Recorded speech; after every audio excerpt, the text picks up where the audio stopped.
नमस्कार विद्यार्थी मित्रांनो,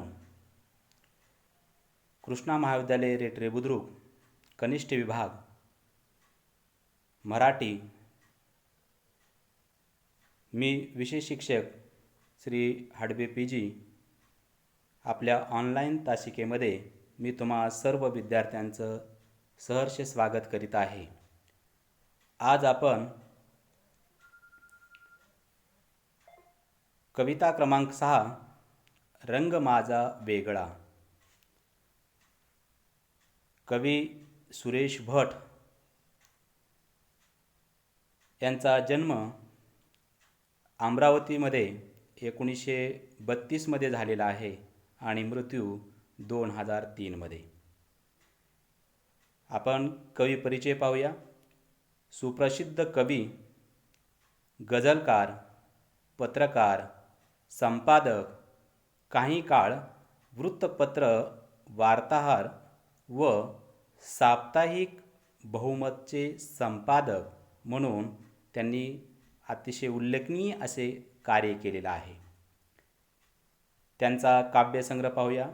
रूपगंधा, रंग माझा वेगळा, अलगार हे असे त्यांचे सुप्रसिद्ध असणारे काव्यग्रंथ आहेत। आपण छायाचित्रामध्ये पाहतोय की सर्वप्रथम कवी सुरेश भट आपल्याला पहिल्या छायाचित्रामध्ये दिसत आहेत। दुसऱ्या छायाचित्रामध्ये त्यांचा सुप्रसिद्ध असणारा पहिला काव्यसंग्रह म्हणजे रूपगंधा, दुसरा आहे एल्गार, रंग माझा वेगळा आणि ही जी कविता आहे ही कविता रंग माझा वेगळा या काव्यसंग्रहातून घेण्यात आलेली आहे। यानंतर आपण रंग माझा वेगळा या कवितेची वैशिष्ट्ये आपण थोडक्यात पाहूया।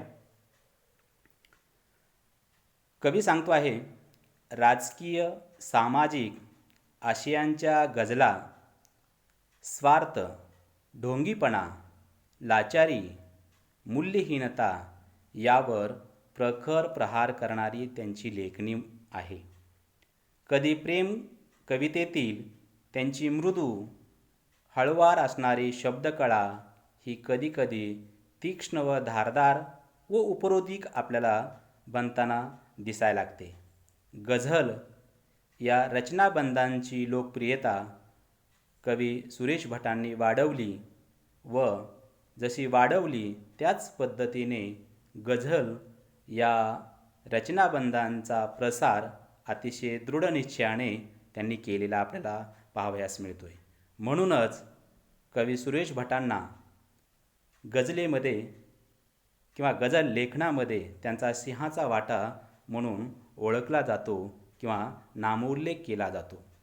अशा तऱ्हेने काव्याची वैशिष्ट्ये आपण थोडक्यात पाहिलेली आहेत। यानंतर रंग माझा वेगळा ही एक गझल आहे आणि गझल या शब्दाचा किंवा जो काव्यप्रकार आहे तो काव्यप्रकार काय आहे काय नाही आपण त्याचा थोडक्यात परिचय करून घेऊया। गझल हा शब्द स्त्रीलिंगी आहे, मूळ अरबी असून तो शब्द गझल असा आहे।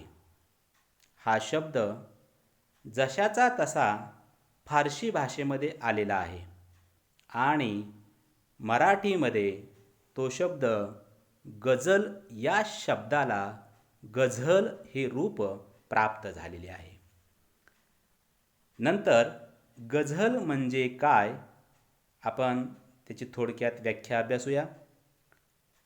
विद्यार्थ्यांनो, या ठिकाणी थोडं समजून घेण्याचा प्रकार आहे।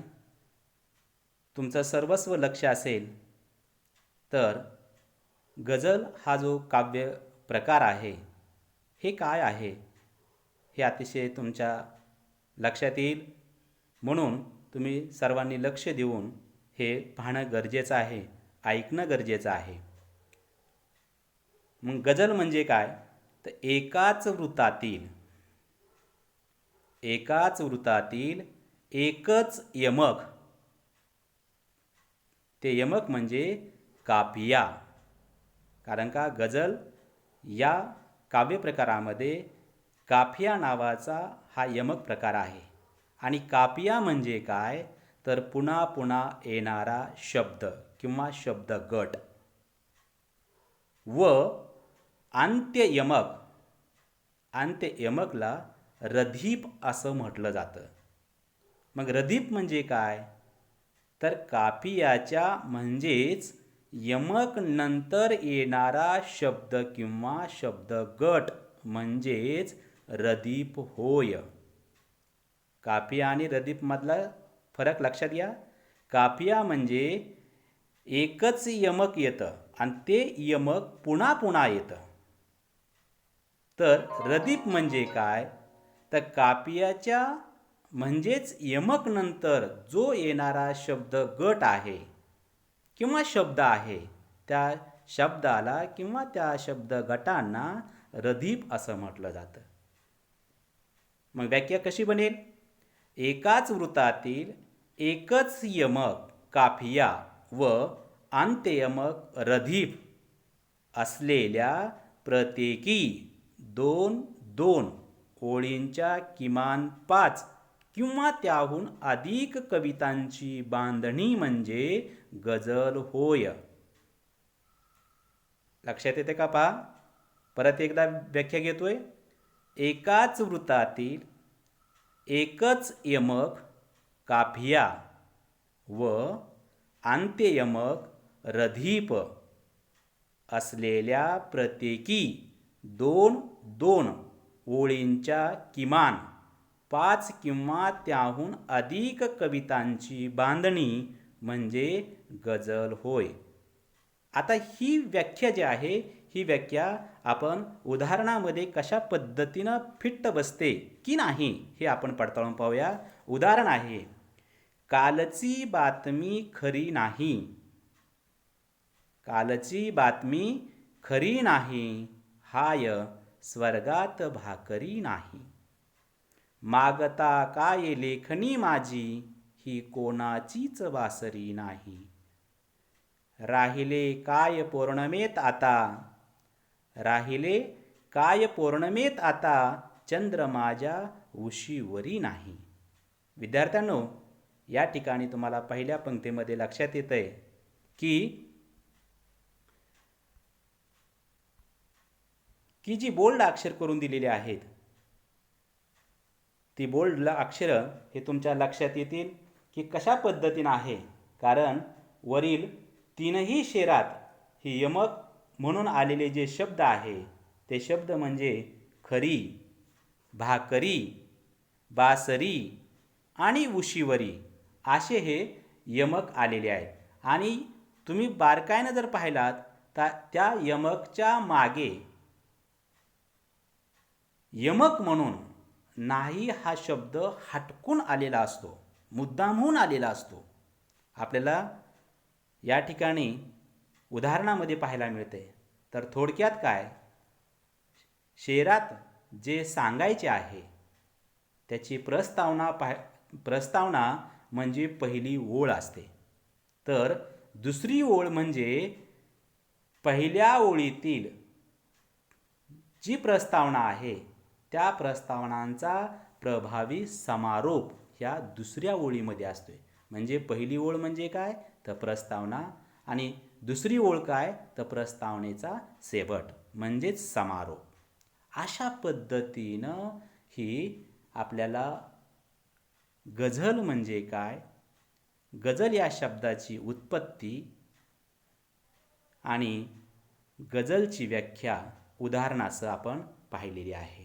यानंतर आपण आपली जी नियमित असणारी जी कविता आहे आणि गझल या दोहोंमधला काय फरक आहे, तो फरक आपण थोडक्यात या ठिकाणी पाहणार आहोत. आपली नेहमीची जी कविता आहे त्या कवितेमधला पहिला फरक लक्षात घ्यायचा आहे आपल्याला. नेहमीची कविता ही सलग असते. नेहमीची कविता ही सलग असते. तर गझलेमध्ये प्रत्येक 2 ओळीच्या कवितेला म्हणजेच पंक्तीला म्हणजेच चरणाला विद्यार्थ्यांनो शेर असे म्हटले जाते. शेर म्हणजे काय? ज्या पंक्ती आहेत कवितेच्या, एक पंक्ती आणि दुसरी पंक्ती, अशा दोन पंक्ती जेव्हा एकमेकाला लागून येतात तेव्हा त्या पंक्तीला गझल या काव्यप्रकारामध्ये पंक्ती न म्हणता शेर म्हटले जाते. तर नेहमीची कविता ही सलग असते, तर गझल ही नेहमीची कविता असू शकत नाही. तर गझल ही उलगडत नसते. तर कवितेमध्ये कवितेची एक थीम असते म्हणून ती सतत उलगडत जाते, परंतु गझलची थीम ही एक प्रकारची नसून ती उलगडत जात नाही. तिसरा प्रकार आहे एकाच गझलेत विविध विषय हाताळले जाऊ शकतात, परंतु कवितेमध्ये मात्र एकाच कवितेमध्ये विविध प्रकारचे विषय हाताळू जाऊ शकत नाही. या ठिकाणी पुढचा प्रकार आहे, फरक आहे, प्रत्येक शेराचा आशय स्वतंत्र किंवा एकच असू शकतो. तर कवितेमध्ये सुद्धा संबंध एक कवितेचा एकच स्वतंत्र हा आशय असू शकतो. थोडक्यात म्हणजे काय?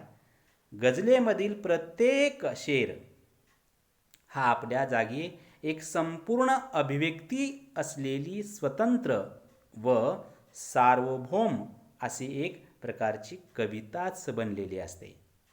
म्हणून या ठिकाणी हा थोडक्यात आपल्याला फरक लक्षात घ्यायचा आहे.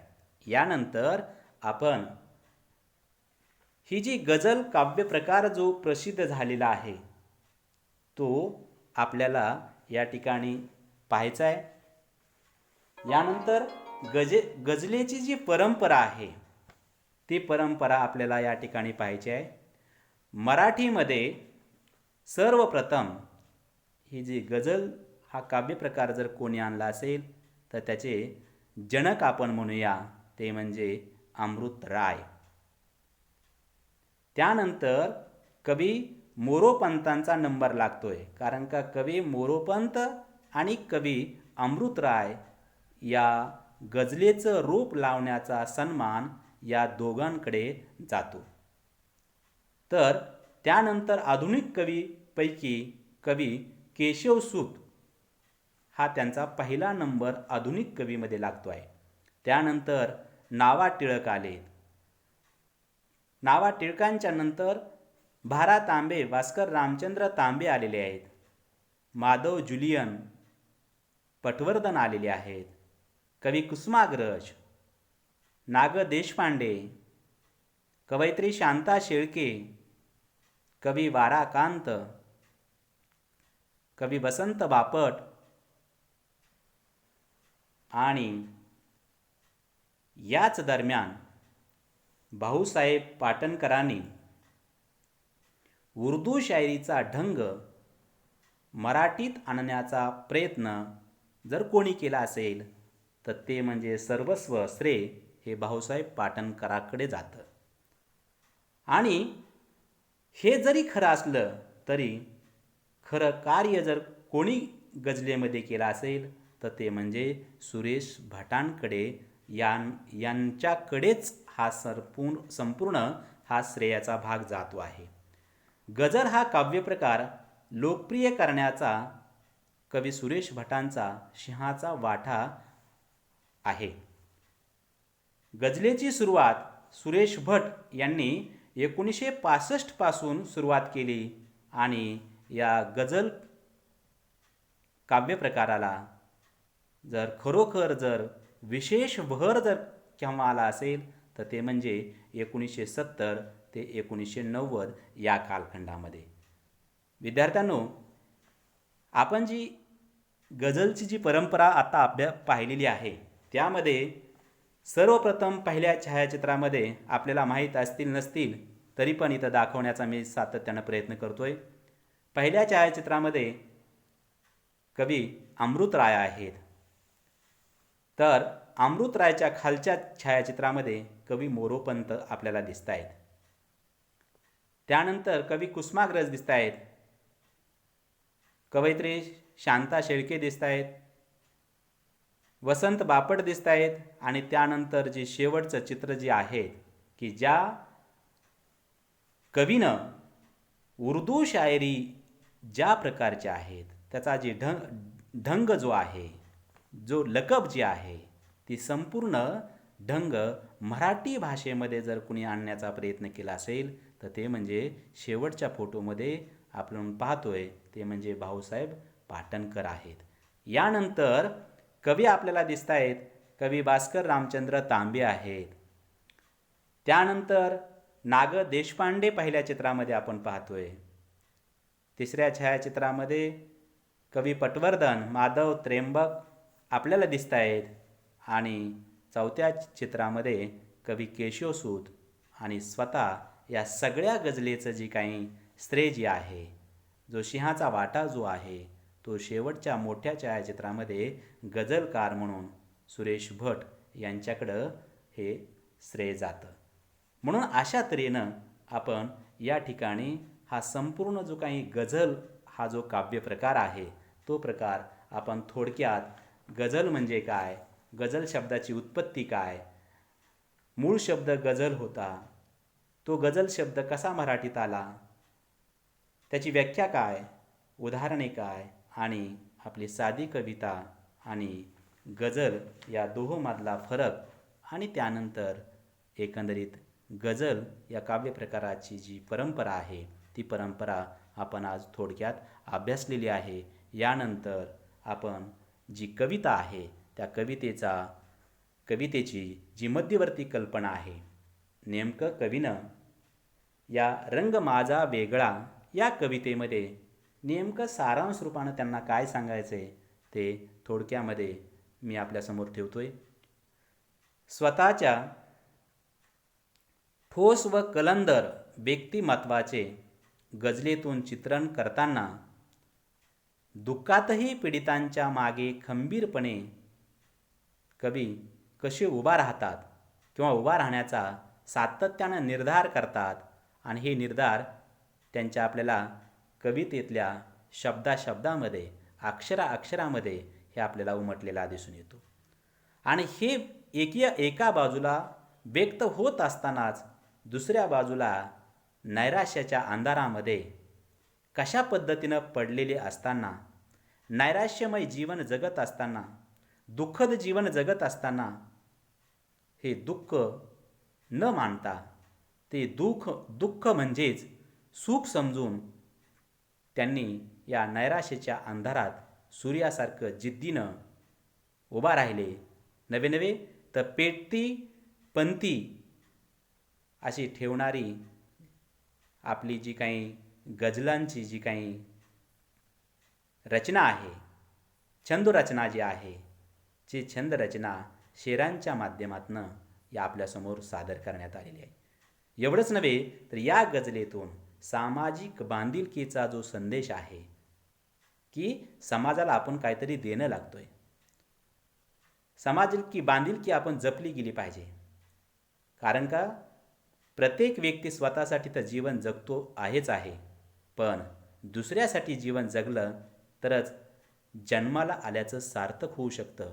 कारण का हे देह परोपकारासाठी दिलेलं आहे. म्हणून